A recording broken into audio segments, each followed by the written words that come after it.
A minha expectativa para amanhã é que vai ser um dia cheio de surpresas.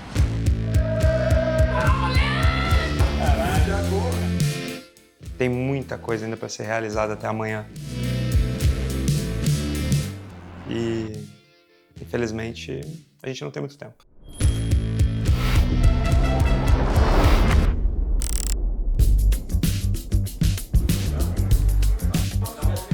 Quando eu estava criando a InLaunch, eu acabei fazendo uma conversa com algumas LLMs ali para entender exatamente qual seria o posicionamento da empresa. E eu pedi para ela me fazer perguntas daquilo que eu acreditava que fazia muito sentido. E em meio a isso, só reforça muitas das coisas que eu já sei. Eu nunca fui uma pessoa que queria muito os aplausos em público. Eu nunca fui uma pessoa que quis subir no palco e acabar ganhando congratulações, etc. Não sou muito desse. Mas eu sempre fui muito feliz quando as pessoas que estavam comigo, elas ganhavam coisas. Ganhavam reconhecimento e qualquer outro tipo. Seja publicamente, seja financeiro e etc. Então eu sempre gostei muito. E nisso, essas congratulações que o time ganhava, e consequentemente eu, por mais que eu não goste ou não, também recebia, era o que me realizava. E muito porque essas realizações vinham de fazer coisas que eram impossíveis. Cara, a gente não tá conseguindo trazer o engajamento que deveria nessa hora. Tipo, o pico de leads ali não foi hoje. Isso é muito surreal. E a live é hoje. Tipo, devia estar muito mais forte. Eu não sei não, cara. A gente teve um problema sério com essa questão de disparos de WhatsApp. As pessoas acabaram não associando ali números aquecidos com as BMs que a gente tinha. E aí você tá no dia. Lead não é o mais importante quando você está no dia do lançamento. Agora você tem que se preocupar muito com a questão de você garantir as pessoas lá, que é o show rate. Pra gente, hoje, a taxa mais importante que a gente tem é a questão do show rate para live. Essa é a métrica mais importante que tem. Lead, não importa. A venda vai ser consequência das pessoas que vão estar na live. Tá? A segunda BM, eu não arriscaria. Mas por que você não arriscaria? Você não aqueceu a segunda. Com certeza a gente ia ser prejudicado com força. Então assim, não me entendam mal. Mas agora, pensando nessa solução, é maximizar o máximo que dá, porque a métrica que mais importa hoje pra gente é essa questão de show rate. E aí, no caso, se começar a mandar às 6 da tarde é ruim? Horrível. É que aí, pensa, o mercado inteiro tá olhando pro posicionamento do Rony. O mercado inteiro tá vendo esse negócio. Aí a galera vem e fala, porra, tá fazendo um disparo de ao vivo 6 horas da tarde. Francamente, velho, porra, que amadorismo nosso.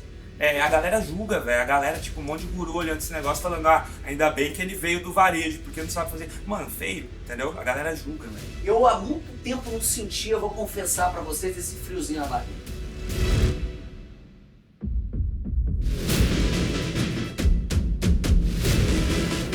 Chegamos ontem no AP 3 horas da manhã, só resolvendo problema, só resolvendo coisa que não acabava mais.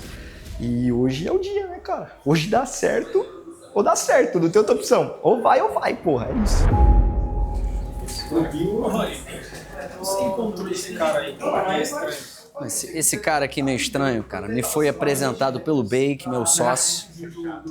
Isso aqui é o seguinte, tem o Pink e o cérebro, entendeu?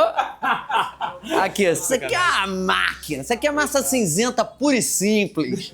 Ô Zambi, pô, cara, tem sei lá quantos mil cadastros. Quantos que vão estar na live?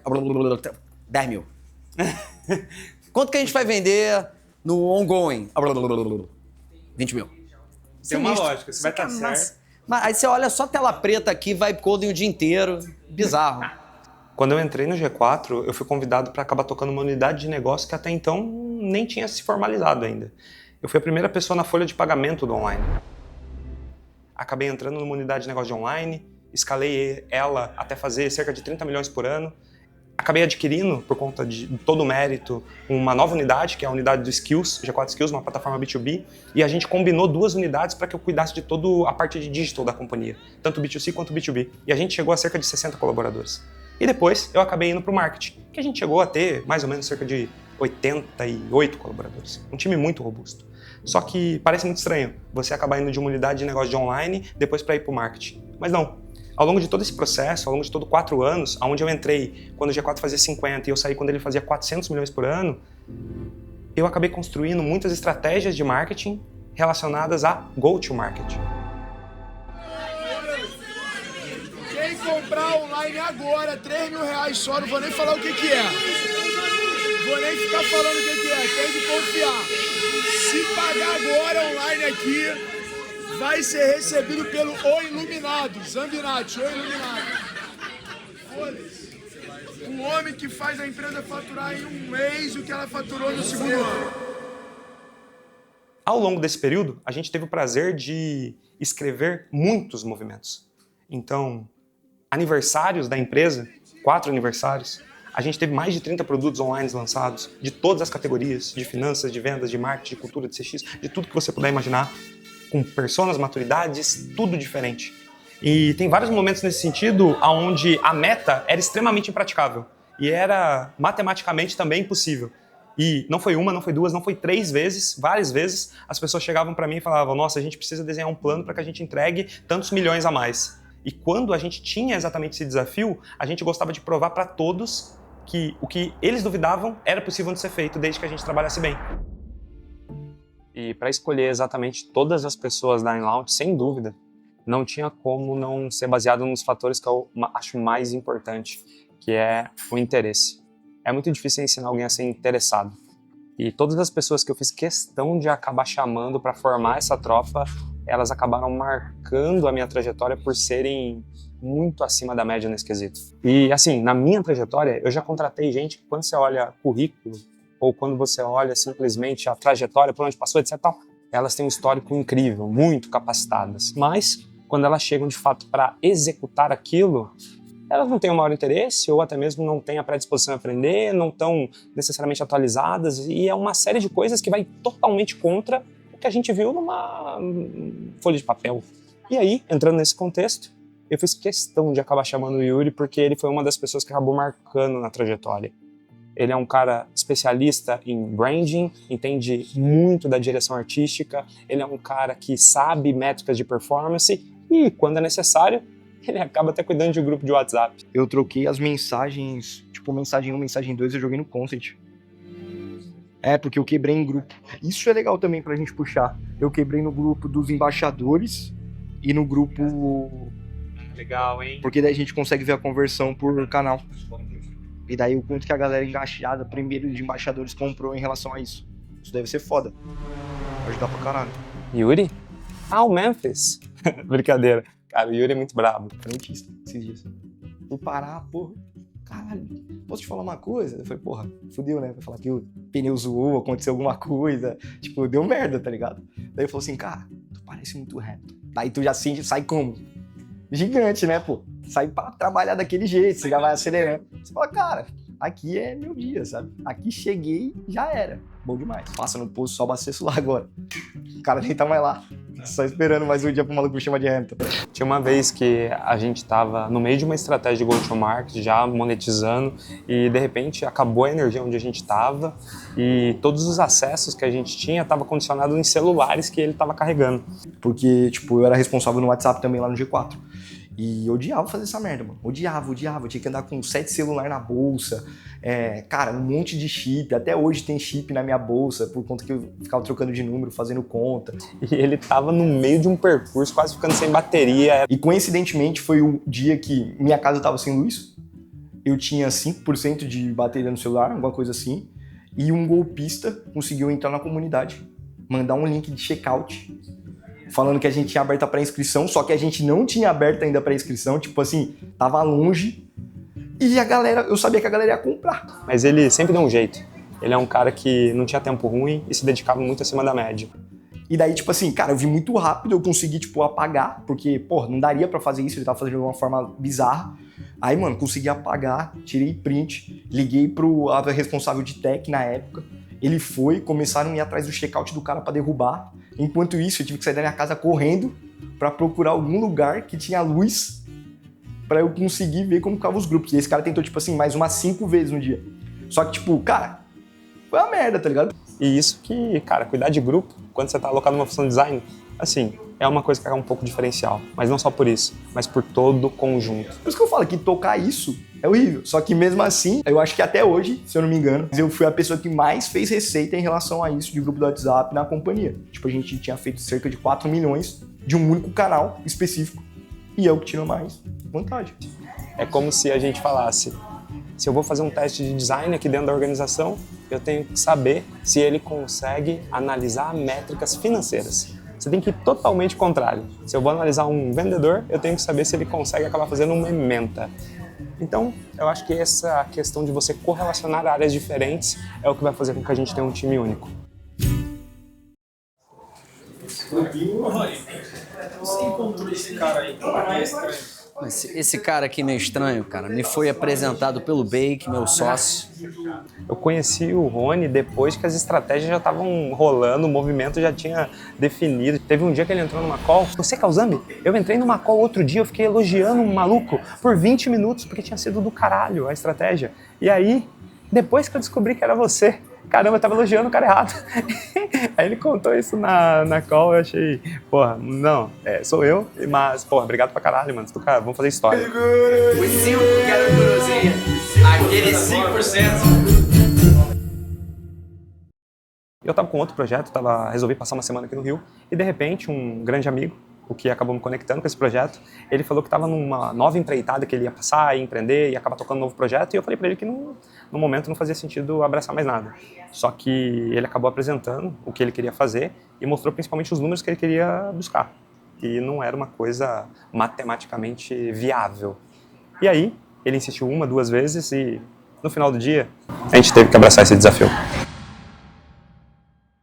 A maior dificuldade que eu vejo no lançamento é exatamente você acabar combinando a ciência com a arte.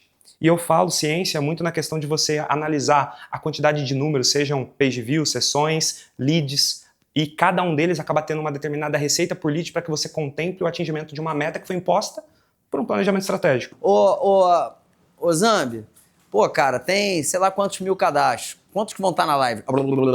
10 mil. Quanto que a gente vai vender no ongoing? 20 mil. Tem uma lógica, você vai estar certo. Mas aí você olha só tela preta aqui, vai coding o dia inteiro. Bizarro. Só que tem um outro lado, que é muito intangível, que é a questão de você entender genuinamente o seu público-alvo e acabar colocando não só um movimento, mas também uma oferta a qual eles queiram aproveitar.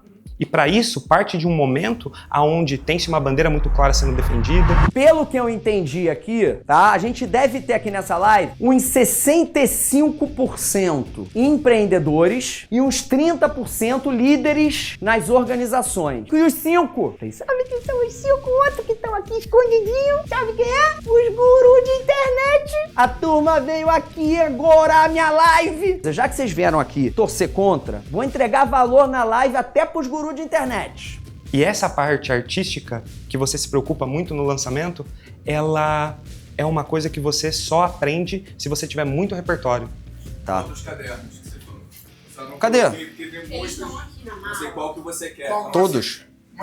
Toda a concepção toda essa estratégia de go-to-market, a gente precisava não só criar um movimento, isso estava muito claro, dado tudo que a gente falou. Aquele movimento encaixava, mas a gente precisava acabar conectando com um produto que estava dentro da oferta.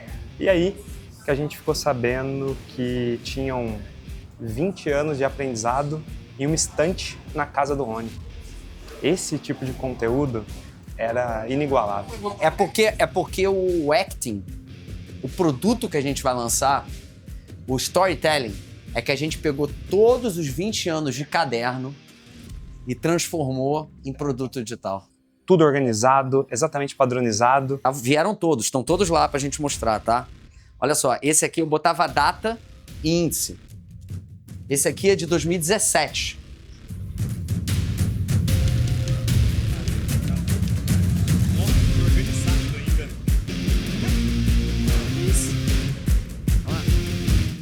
E quando ele mostrou como estava aquilo e quantidade de conteúdo, tinha que ser. Aquilo é um manual, aquilo é um passo a passo, uma sequência de passos para a gente entregar um grande resultado que todo mundo precisa ter acesso. E aí foi fácil.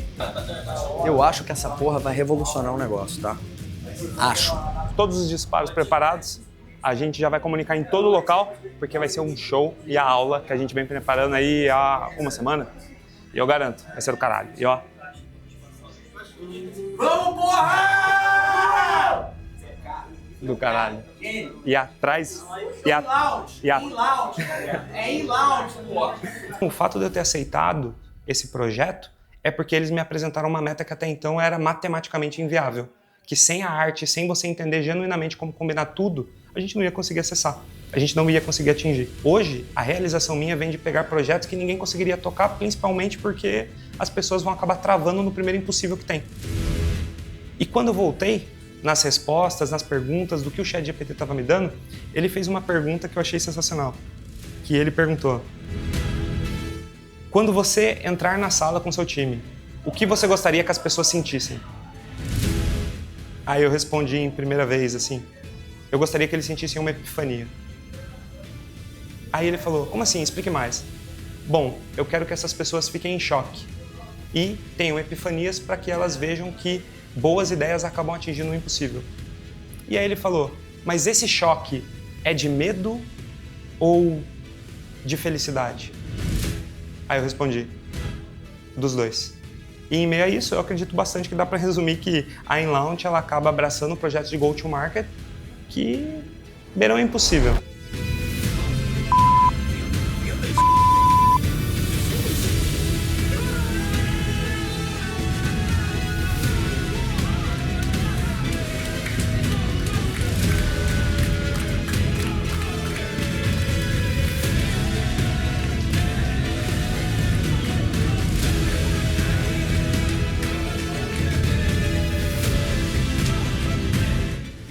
Sério, muito positivo. Muitas pessoas adoraram o que a gente tinha ali para mostrar, uma aula de extremo conteúdo e aprendizado. Então, no geral, a gente está só começando lá. É um primeiro grande passo para formar um baita ecossistema com pessoas que de fato fazem. Então, foi um prazer acabar aprendendo com cada um deles. E no final das contas, lembra que eu falei que ia ser uma surpresa? Cheio delas? Foi muito acima do que eu esperava. Agora, uma vez que esse resultado foi um sucesso. Tem um ponto que, cara, a gente tem um problema grave no outro projeto lá em São Paulo. E a gente tem que voltar e acelerando tudo, cara. Mas você acha que o problema é realmente falta de comprometimento? Ou performance, algum ajuste que tem que ser feito no funil? Cara, a galera não entendeu o que tá acontecendo. Tipo assim, do jeito que tá, a gente vai ficar abaixo e não tem o que fazer. Por mais que marketing esteja bom. E... olha lá. Alguém tá ligando? Fala aí, meu querido. Tava falando desse projeto agora, cara. Como que estão as coisas? Amanhã a gente tá aí. Fica em paz. A gente vai resolver. Tem que ser direto e buscar esse resultado. A gente já sabe onde tá o problema.